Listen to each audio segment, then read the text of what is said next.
What's up, guys? This is the meeting on the Mound for Coast to Coast Sports. We have decided to move out of the studio for a week and move to close to a mound, Alec. How about that? Close to a mound, exactly. Yeah, we are right outside of Chase Field here in Phoenix, Arizona.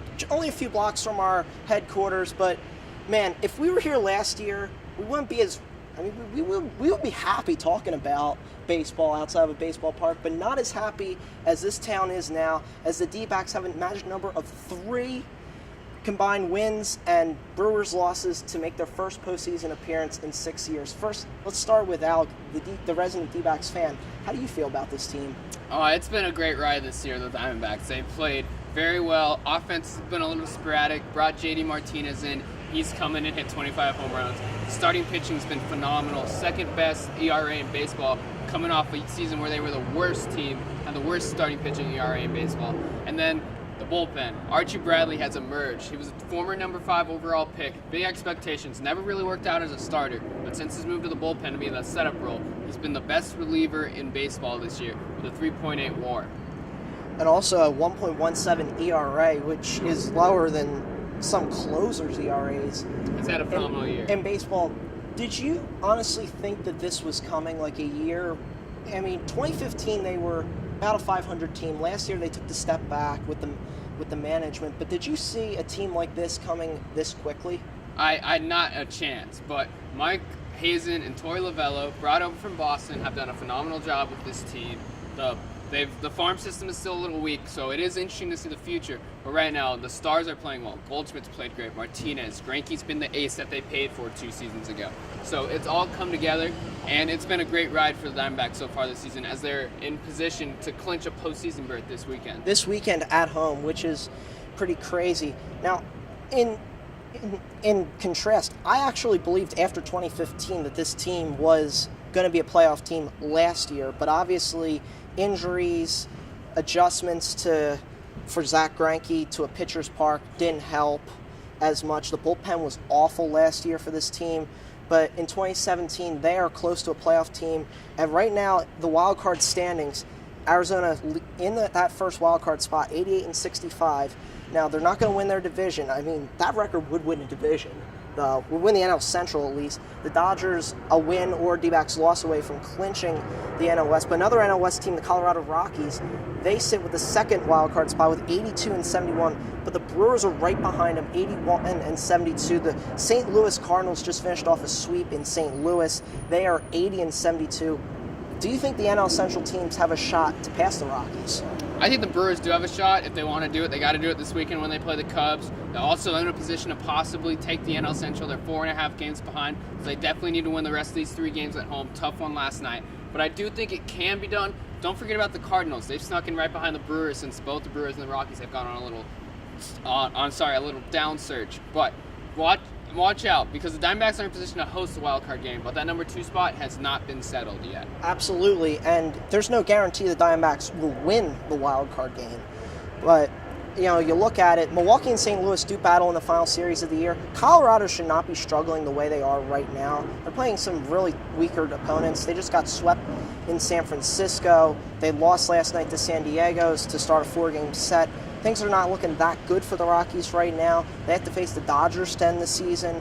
It'll be interesting to see where they fall. In the other wild card race, the New York Yankees are almost clinched that first wild card spot, like the D-backs. The Minnesota Twins, they just got swept by the Yankees, but they still hold that second spot with a 79-74 record. They're at Detroit this weekend. They killed them last night.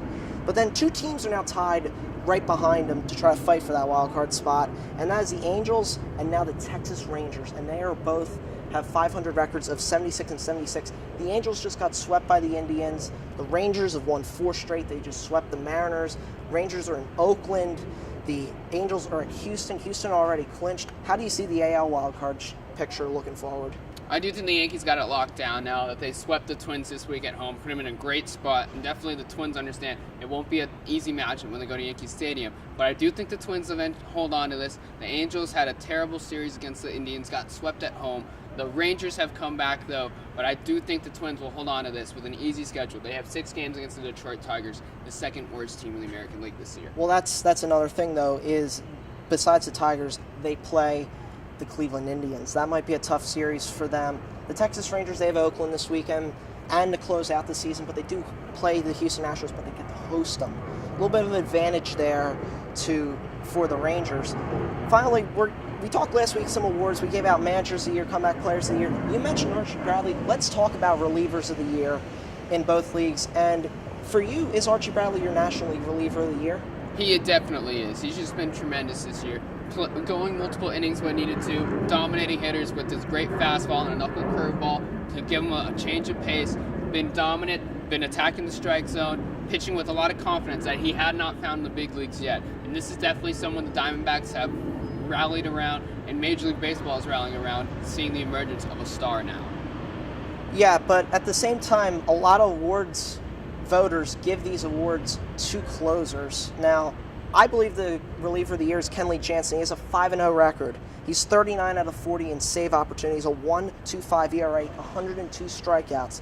He's having a dominant year for the very dominant Dodgers. Wade Davis has been the catalyst as well. I believe that both of them should win reliever of the year. He's 32 for 32, perfect in save opportunities this year, 4-run record, a 1.95 ERA, really the catalyst of this Cubs bullpen. Without him, maybe they'd be closer to the Brewers down. Maybe we'd have a tie. Maybe they wouldn't even be in playoff contention at all. Wade Davis is doing the job for the Cubs. And just to think, he came over in a trade from the Royals straight up for Jorge Soler. It's incredible to think. And, remember last year, the struggles in Game 7 of the World Series with Aroldis Chapman. Aroldis Chapman has not been doing great this year with the Yankees, but let's go over to the American League. Who do you think your reliever of the year is in that league? I think it's definitely been Andrew Miller. He's had a great season, been hurt by injuries, but his emergence at all he's done for the Indians in last season, he's paid for it a little bit this year, but I think he's done a tremendous job barring the injuries. And now that he's healthy, wasn't even there for most of the Indians' streak. So now that they have him for the postseason, they're in a great position to take the American League. Yeah, Andrew Miller might be the best situational pitcher in baseball, but again, I'm going to give it to a closer. I'm going to give it to Craig Kimbrell of the Boston Red Sox. Man, you can almost forget that he's with the Boston Red Sox now, but also the fact that they're good, you won't even credit a closer for it. He's 5-0, 121 strikeouts, a 1.38 ERA, very close to perfect in save opportunities. I'll give Miller some credit too as kind of the best situational reliever, but in terms of closers, who do you think are the best two closers right now? Do you agree with me that Kimbrell and Jansen? I agree that it's definitely Kimbrell and Jansen for their respective leagues. Kimbrell's done a phenomenal job this year for the Red Sox. He's definitely solidified their bullpen. But as far as most dominant pitcher, it's definitely Andrew Miller. And there are certainly some teams that have bullpen issues. Besides Archie Bradley for the Diamondbacks, Fernando Rodney a little bit shaky as a closer this year. The Washington Nationals had to go out and get Sean Doolittle and other relievers to help solidify their core because they had a really bad bullpen to start out the year. And you look at the Yankees, Dylan Betances, David Robertson, they're kind of playing musical chairs right now with who's their closer. Ken Giles has done a really good job for the Houston Astros as well. And Minnesota Twins and other teams are playing some, we got a honker there. Just some really, This is the beauty of live shots, folks. Well, I think the honker wants us to wrap it up, so that's what we'll do. We'll be back in the studio next week as the final weekend of baseball approaches. But again, here live from Chase Field, for Alec Henden, I'm Matt Kling. Keep on swinging, baby.